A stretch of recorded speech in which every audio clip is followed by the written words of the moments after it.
1 रुपए की कीमत। बहुत समय की बात है, करीब 22 साल का एक लड़का था। उसका परिवार एक छोटे से गांव में रहता था। उसके पिताजी खेतों में काम किया करते थे। वैसे तो वह लड़का बहुत अच्छा था, लेकिन उसकी एक बुरी आदत थी कि वह अक्सर अपने पिता के मेहनत से कमाए हुए पैसों को फिजूल खर्चा में उड़ाया करता था और अक्सर पिता से पैसे मांगता और उन पैसों को खर्च कर देता। एक दिन पिता ने लड़के से कहा, देखो बेटा, अब तुम बड़े हो गए हो और तुम्हें अपनी जिम्मेदारी समझनी चाहिए। जो आए दिन तुम मुझसे पैसे मांगते रहते हो और उसे इधर उधर उड़ाते हो, यह अच्छी बात नहीं। इतने में वह लड़का गुस्से में बोला, उन चंद पैसों के लिए आप मुझे इतनी बात सुनाएं। इतने से पैसे तो मैं जब चाहूँ आपको लौटा सकता हूँ।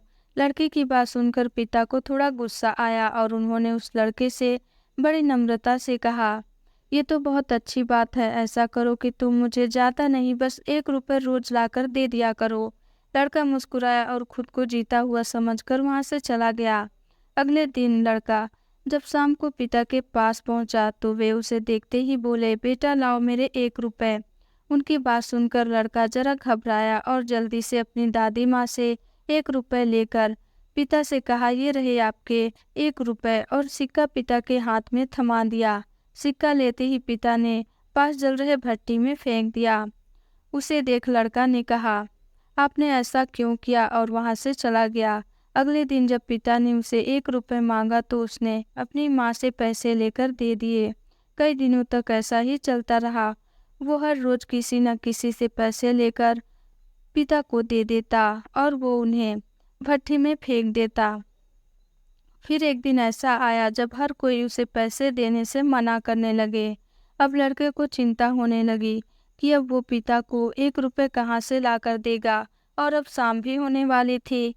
उसे कुछ समझ नहीं आ रहा था कि वो क्या करे। तभी उसे एक अधेड़ उम्र का मजदूर दिखा जो किसी दुकान में चावल के बोरियां उठा रहा था। लड़का उसके पास गया और बोला, सुनो भैया, क्या तुम मुझे थोड़ी देर अपने जगह पर काम करने दोगे? उसके बदले में मैं तुमसे बस 1 रुपए ही लूँगा। मजदूर काफ़ी थका हुआ था, इसलिए वह फौरन मान गया। पर यह काम उसने जितना आसान सोचा वह उतना ही कठिन था। खैर, किसी तरह से उसने अपना काम पूरा किया और बदले में 1 रुपए कमाई और बड़े गर्व के साथ पिता के पास गया और उनकी हथेली में 1 रुपए थमा दी। रोज की तरह पिता ने रुपए लेते ही उसे भट्टी में फेंकने के लिए हाथ बढ़ाया, पर इस बार लड़का पिता का हाथ थामते हुए बोला, आप इसे नहीं फेंक सकते, ये मेरे मेहनत की कमाई है। लड़का अपने साथ हुए घटना के बारे में पूरी बात बताई। उनकी बात सुन पिता आगे बढ़े और उसे अपने सीने से लगा लिया और कहा, देखो बेटा, इतने दिनों में सिक्के आग की भट्टी में फेंक रहा था, लेकिन तुमने मुझे एक बार भी नहीं रोका। पर आज तुम अपने मेहनत की कमाई को आग में जाते देख घबरा गए। ठीक इसी तरह जब तुम मेरी मेहनत की कमाई को बेकार की चीज़ों में उड़ाते हो तो मुझे भी इतना ही दर्द होता है। इसलिए पैसों की कीमत को समझो, चाहे वो तुम्हारे हो या किसी और के। लड़का अपने पिता की बात समझ चुका था। उसने फौरन उनके पैरों में गिरकर माफ़ी मांगी और आज वह 1 रुपए की कीमत समझ गया। दोस्तों, अगर आपको मेरी यह स्टोरी अच्छी लगती है तो प्लीज़ चैनल को लाइक एंड सब्सक्राइब ज़रूर करें। धन्यवाद। Bye bye.